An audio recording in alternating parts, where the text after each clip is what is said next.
Well, I'm pleased to report that it looks like it's warming up a bit here. We're still 10 below zero at night, something like that, but days -5, -6. So, although it's always dangerous to say this out loud, it looks like spring is springing.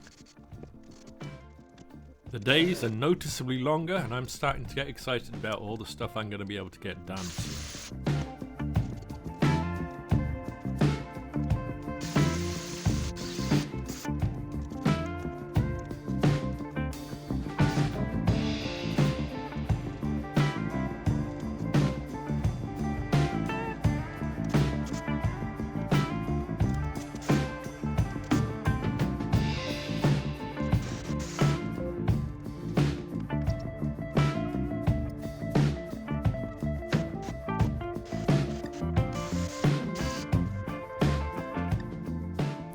Now the budget still just isn't there to get the plywood that I want to put on the walls and ceiling, but what I'm doing is I'm now going through all my stores of materials, all the piles of metal, all the scraps of wood, various kinds of materials that I've got stored in various places to see just exactly what it is I have got, and to see if there's something that I can repurpose, reuse, to get myself at least some steps forward while I wait for the budget to fall into place.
Okay, so I'm nearly there with this cupboard. It's taken me a while.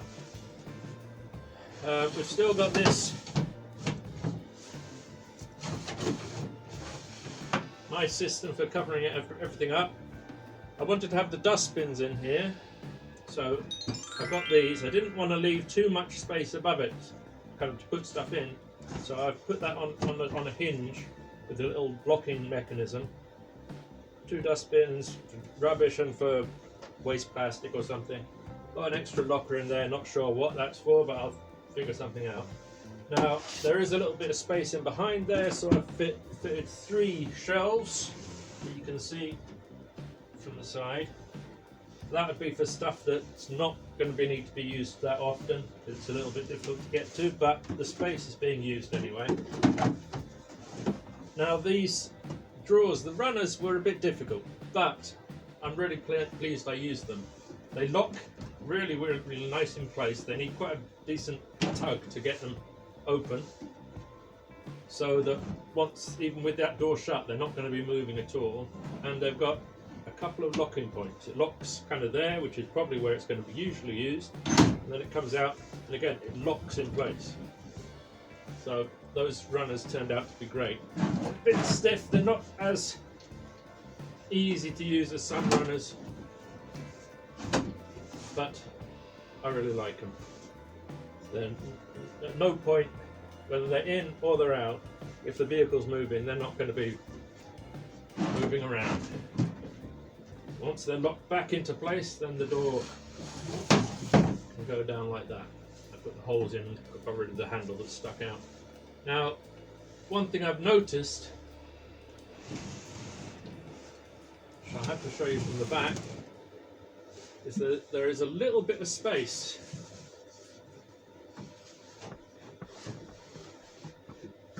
here, which is unused.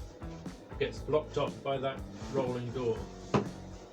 and I think I've figured out a way that I can even use that space.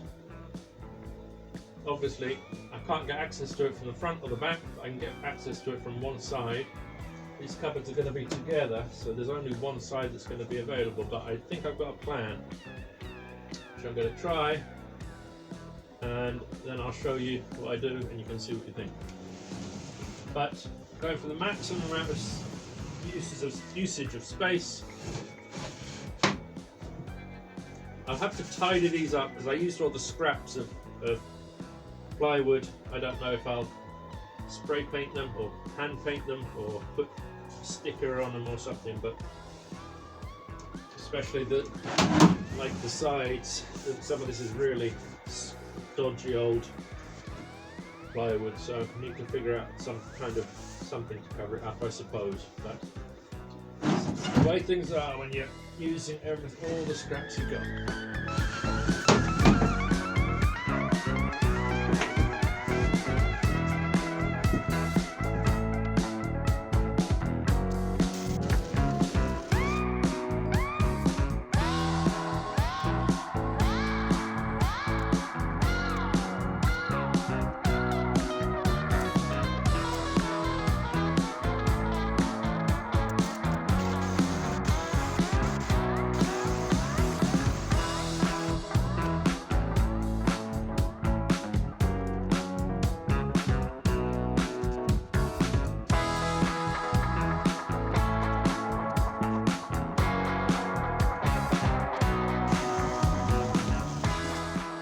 So yes, the drawer is a very shallow drawer, but it's deep enough to put knives, forks, spoons, and that's what I'm expecting to use it for. I think it's rare that it's actually going to get pulled out any further than this, but there's room there for kitchen knives, other utensils and stuff that are going to get used less often. Now for the work surface on top of these cupboards, I wanted something very thin. I don't want to increase the height of these cupboards, they're a little bit too high already. And something very light, so I thought I'd try some of the aluminium. All my aluminium has paint on it, so I tried removing the paint with a hot air gun and with the blowtorch. Paint stripper just froze immediately as soon as I touched it on the surface. So I ended up actually sanding it off, which of course leaves a network of tiny little scratches.